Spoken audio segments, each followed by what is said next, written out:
Hey, welcome to the My Inner Struggle podcast. I'm Laura. Hi, I'm Julie. So last week, I should say, we were talking about navigating change and developing a new mindset. And of course, that's a great episode. Yeah. When you're faced with something, I'm sorry. Sorry, I didn't mean to touch you over there. I just had to move my microphone. It's like really good smelling lotion. I'm like, oh, hey, girl. And we're super close. Yeah. So anyway, so we were talking about navigating change. And so that's a really great episode. If you haven't watched yet, tune back to that and all of the episodes, really, because I think you can get a lot of good, useful information out of it. Yep. This week, I wanted to talk about basically getting comfortable with yourself. One of the things that comes up a lot in my coaching practice, because I am someone that is divorced and, dating and things like that, a lot of women come to me kind of in the same boat and want to find a partner or even just to have fun or something. But they're like, how do I get there? Because I've been married for 20 years or whatever. And they don't know where to start. I'm not comfortable with myself. How do I get comfortable with somebody else? So you had a really good quote and I wanted you to start. I did. Yeah. So I do have a really good quote, and it's by Lebo Grant. And he says, when a woman is really in touch with her sensuality, she naturally draws beautiful things, beautiful people, and she deeply nourishing relationships into her life. So that is, and I feel like, that goes along with so much of what we have always said, in this podcast with, everything that we're saying is like, if you believe it, you get it, you put it out there, you get it back. But loving yourself is the most important thing, and self-love is and grace and acceptance. And we all have flaws, right? Except for you didn't agree, but we all physically, mentally, spiritually, whatever the case may be, we all have some sort of a flaw we don't love about ourselves. And how can somebody else love us if we don't love it about ourselves, right? And that's what you're hearing a lot of. Right. So, and there's also an underlying theme. It's not just like flaws. I think that when you get to a certain point in life, no matter what's happened to you or where you've come from, there's a sense of self-worth that is lacking in a lot of people. And it's the way that you carry yourself. And so self-love to me encompasses, really loving yourself. I have flaws all over my body. I have flaws, sometimes I'm too outspoken. Sometimes I say too much. Sometimes I say the wrong thing. Yeah. But that's kind of who I am. And fundamentally, those things aren't going to change. Fundamentally, you as a person are not going to change, but you can definitely work on your self-love and knowing that you're worthy of more. And we've had this conversation. Yeah, absolutely. You have definitely lectured me on some things. We come from two different places and two different experiences. And, it's something that I always struggled with basically from childhood. And, that's again in the book when it comes out, hopefully in August, you'll understand that more. And Julie, you read it. So it's this foundation and I'm not alone. That's the thing. Right. A lot of us have had really tumultuous childhoods or experiences or relationships in our lives that kind of beat you down as to who you are and not love yourself because you don't feel good enough. Right. And I think it's really, especially from childhood, that's kind of ingrained in how you feel about yourself and what you think about yourself, and changing that thinking. It's very difficult. It's extremely, it's your whole life, and it's your whole outlook on life and your outlook on yourself and how people perceive you and how people treat you, and really trying to turn that around is probably one of the most difficult things anybody can do, because, it's not true. And I think it's so hard. I know. Yeah. And fundamentally, I do love myself. I love myself. But when I make mistakes, I'm really hard on yourself. Yeah. Once that, he's like, no, it's okay. And I'm like, I can assure you, I am harder on myself than anyone could ever be. Really. We take that with us because when things happen in our childhood, it is so impressionable, and, imprinted on our brains. And not that, as you grow and you heal from these things, it helps. But when things happen, you sort of dip back into that. And it's what you do because you've learned now these tricks, to get through that, knowing that it has nothing to do with you, or it's, fun, like at the core of it. Yeah. So anyway, I felt it was really important because I have, again, a lot of clients, women specifically, that reach out to me that, they're going through this and they really want to find a partner in life, but they have all these things that are like hung up. Doubts. Right? Yeah. So, taking ownership and knowing that you don't need to rely on a man or a partner, to feel good about yourself, right? You don't need that validation. You need to get that validation from yourself. Yep. And as women, I think taking control of your sensuality is really important, especially as you're entering the dating world. Right. You're not here, as a service, and the dating world can be like really tough, but owning yourself and your sensuality and the way you feel about yourself kind of raises the bar for everything else, for dating, for anything, because you're attracting a much more evolved human, right?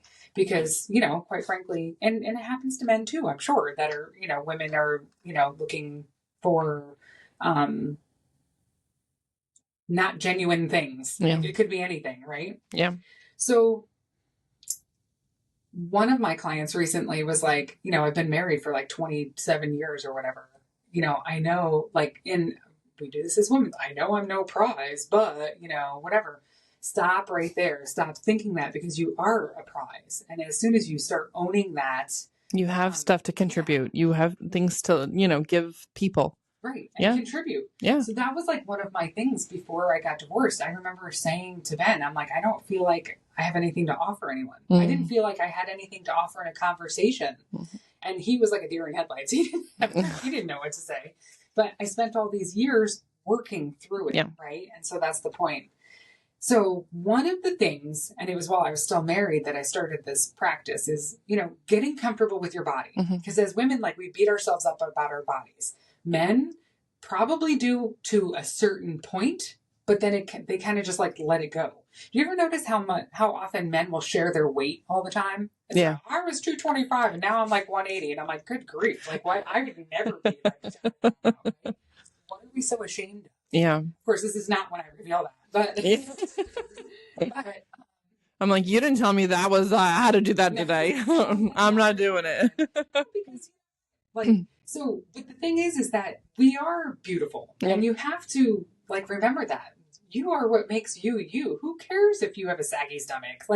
It really doesn't matter at the end of the day. So once you start accepting yourself all on your own before you're seeking out this person for validation, that you are a sexual being and that you can take your own sensuality, to yourself and take responsibility for it. That is sexy. Yeah. Right? Being confident in your own skin. Yes. Being confident in your own skin. Absolutely. So one of the things that I talk about in my book, you haven't read these updates or whatever, is how I got to love my body more exactly the way it is, because you have to accept it. And I've given this homework to some clients of mine, and some do it and some don't. And the ones that are not willing to sort of step outside the box are going to stay stuck. And it seems really silly. So one of them, totally not comfortable with herself, was dating, is okay when there's a guy present, but won't give herself a little freedom on her own, which I found very interesting, because you're okay when there's a guy there because you're validated, because he's there, he wants to be with you and all of that. But you need to feel that on your own yourself first, and that's most important. So that's what I wanted to focus on. So one of the things is accepting of your body. Mantras really help, right? So because we're affirming that all the time, right? I am beautiful. I am beautiful. You're beautiful, right? So one of the things, as I was trying to get comfortable and accept myself the way I was at the time, this is going back a number of years, is getting naked. So So I had suggested to this other woman, client of mine, and she's like, there's no way I could do that. I'm uncomfortable even getting into the shower. And I'm like, okay, so let's do baby steps. So how about when your kids aren't home, walk around in like a sports bra and shorts? And she's like, I don't know. I don't know if I could do that, which is so interesting to me because she had no problem, being with a man Right. that way, right? So she didn't do her homework. She wasn't ready yet. We haven't moved forward. However, the ones that are taking these baby steps to feeling more comfortable are making significant progress. Yeah. So I have children. I was still married at the time, even when I started this. But so I'm not walking around my house naked when I have people right home, obviously. But a simple, small thing that you can do and just be connected with yourself because this is your body. Yeah. This is yours. This is who you are. I had 3 babies. I had a lifetime of great food. I had like all this stuff. Right? Like, we've seen some stuff here. Experience. We call it experience. So, but regardless, I feel sexy. Yeah. It's not like I know that I am because I feel confident in that. Right? Yeah. So one of the things that I would do is instead of, so I don't have like a master bathroom. Mm-hmm. So my bathroom in my house with a shower in it is like between all the bedrooms. So when I'd get out of the shower, I'd go into my bedroom and I'm like, got my towel, get my clothes or whatever. And kind of, quickly getting dressed. Right. So one of the baby steps that I did and that I just suggested to a client of mine that was kind of like in a similar situation, not alone. So instead of just quickly getting dressed, I'd like lock my door and I'd take my towel off. And while I'm looking for my clothes, I'm naked. Mm-hmm. It seems like pretty insignificant, but it's really hard for some people. Yeah. Because you're being comfortable in your own skin. Look at yourself in the mirror. Yeah. And sometimes that's the last thing that you want to do. But just do it. You are who you are. You need to love your whole self. You don't get the body you love by hating the body you have. Period. You don't. And, we've seen some things. Again, I had 3 kids, obviously. I'm not at a weight where I specifically want to be. I want to feel better, but I am who I am right now. And it doesn't really matter. So that little bit of time then would build over time. Okay. And then when the kids weren't home, I would walk around naked or topless or something like that just to be comfortable in my skin. And this body got me here. Yeah. It's gotten me through every experience. And so that's part of loving yourself. And that's a big part for women because it's huge. We beat ourselves up and we compare ourselves to someone that's half our age. Yeah. Or my favorite is when we compare ourselves to celebrities who have personal chefs and personal trainers and nannies and housekeepers and drivers. And they have all of these people that are allowing them the ability to have this perfect figure. Or well, what we see is a perfect figure. And what you're seeing too half the time is the truth. And I guarantee you all of those people have something that they don't like about their body. I guarantee it. Stuff go because it doesn't. At some point, it doesn't even matter. Yeah, it doesn't matter. Yeah, there is nothing. So, and how do I not out myself here?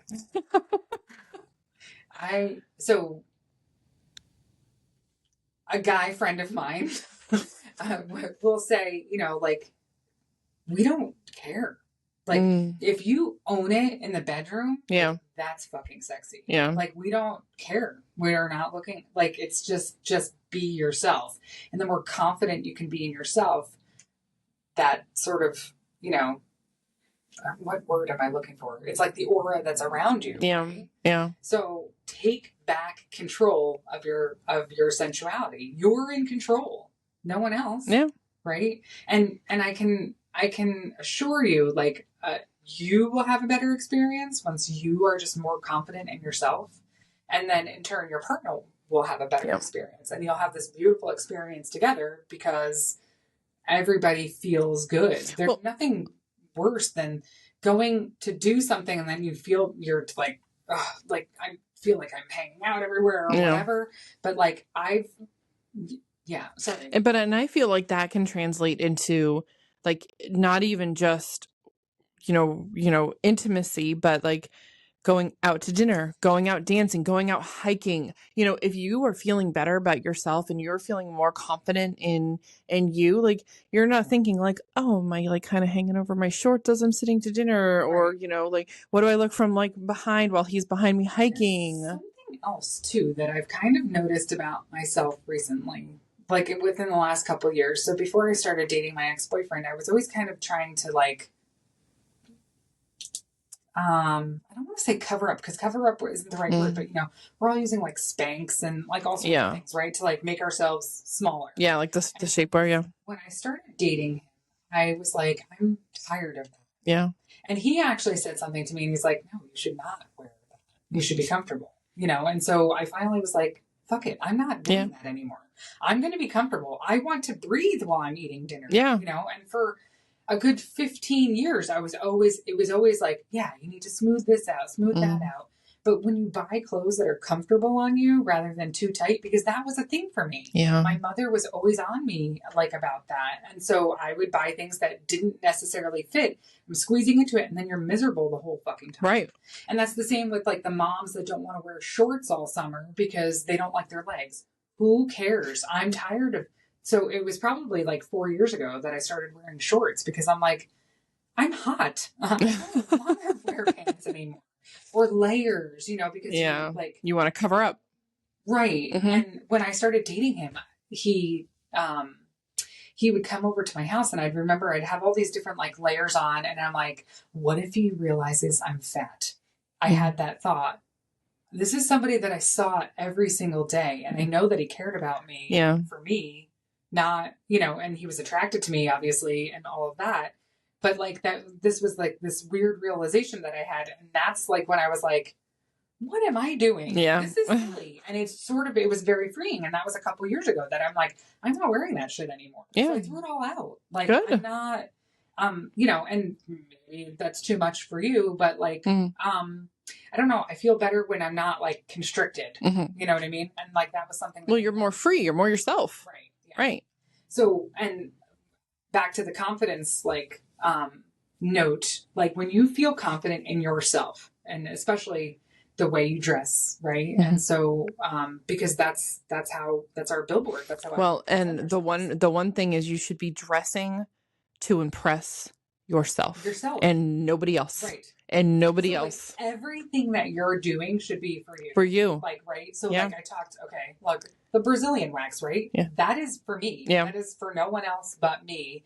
And that's something I always kind of thought I was always intrigued by it because I was like, oh, that's interesting. Mm-hmm. And then I didn't do it for a really long time until I was 40. Mm-hmm. And I started doing it and I'm never going back because it's just like one less thing I have to think about. Yeah. That sounds stupid. Yeah. But it's for you. But it's something for you that makes you feel better. As women, like we don't like, and as moms, I guess I should say, like we're not. How many do you sleep in like pajamas? Yes. Okay. Like, are they like pajama sets or is it like old t-shirts? It's a combination. Okay. Yeah. All right. So I'm kind of in the same boat. Yeah. Like a few years ago, I was like, I'm buying myself some nice pajamas. Yeah. And I wear them. And, like some friends have, this happened last week. Somebody drove by and I was outside in the driveway in my pajamas. And, but they're cute and I feel good in it. Yeah. And I'm just going to bed. Yeah. But I deserve that because it makes me feel good. Yeah. Right? Yeah. And there's no one else around. So yeah. It doesn't matter. But it's comfortable. It's not restrictive. Like those are all things that are important to me.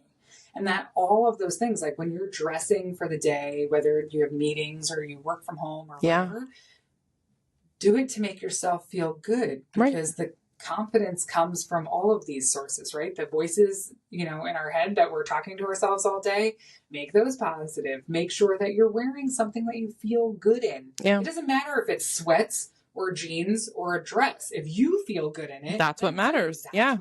Yeah. Yeah. Yeah. Damn it. So confidence really changes a lot of things. And like when you can be just in tune with yourself and you know what feels good. And I know I talked about sensuality and we dive a little bit like into sex, but like that's not everything. But I know that people have these questions and nobody ever wants to ask them. Yeah. That's why it's like one of those things on, like when I have a client one-on-one, they're like, I'm just going to ask. Yeah. Okay. And truth be told, I've had some of the best sex of my life in the last 6 months. And it's because I feel so good. Yeah. Quite honestly. Yes. And in all areas, not just in the Right. Right. Because I feel confident as a woman, as a contributing member of society.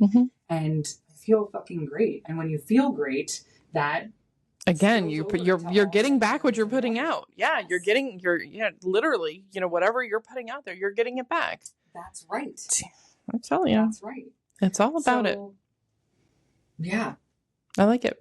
In different ways that you can try to, and I mean, again, that's a very personal kind of journey. And like you said, not everybody's going to be comfortable dropping the towel and not getting dressed right away, or, but, if you really take stock in yourself, and really you're honest with yourself, and if you're brave and you stand in front of the mirror naked and you're like, actually, you know what, I'm okay, and you just it's look almost like the gratitude practice. Focus it on the is parts that you yeah and and then dress for yourself. Like if exercise makes you feel happy and healthy, then exercise, whether it's moving the scale or not, move, like whatever that looks like. If it's walking, if it's, a new exercise class, or with lifting weights, or, a Zumba, whatever it is, like if it feels good to you and it makes you feel good, do it. Right. Do it. So I do have one thing that I kind of do. So I have the ability, because I am divorced and my kids go and, stay with their dad every other week. I have free time sometimes.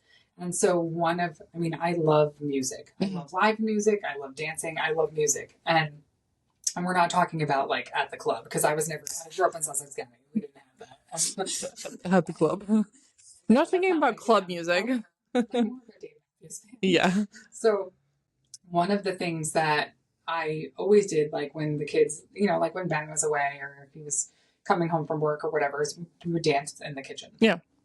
So that has evolved, and we do that. We haven't been doing it as much actually lately, but one of those things that I do is like when I don't have the kids, and I did this from the time basically that he moved out. It was Thursday nights were always my tough ones, and I would do a lot of writing in that. And it was especially on the weekends that they went to his house, because I missed them. Yeah. So I would turn up the music. I might grab a glass of wine or not. I'd start writing, but I'd be dancing alone on the kitchen floor. Right. Yeah. And it might seem kind of silly. Right? No. But see, you just did what you told us not to do. Don't downplay it. No, it makes you feel better. It's not silly if it makes you feel better.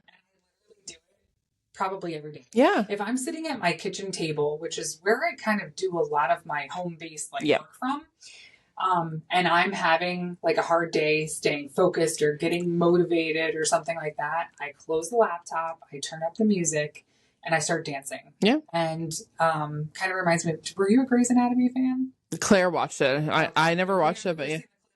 Let's dance it out. Yeah. But, and I do it almost every day. And so I started, just kind of taking note and kind of switched music and stuff like that. But I do, and it makes me feel really, really good. And it's for me. Right. And that's what is important. Yeah. It makes you feel good, and it's for you. It's not for anybody else. Huh? Sorry. Anyway, I hope that helped a little bit, and we'll definitely be exploring more as we build confidence together and move forward. If you have any questions or topics that you want covered, I'm going to say it all, because no one ever wants to talk about anything. Yeah. I'm here to kind of just put it out there. Yeah. Why not? Yeah. Yeah. So I hope you enjoyed it. If you have any questions, shoot me a message on social media or wherever. Go to my website. Make sure that you're following My Inner Struggle on Facebook and Instagram. Check out the blog at myinnerstruggle.com, and make sure you hit a like on this episode and share it with a friend. Absolutely. Thank you so much. We will see you next week. See you next week.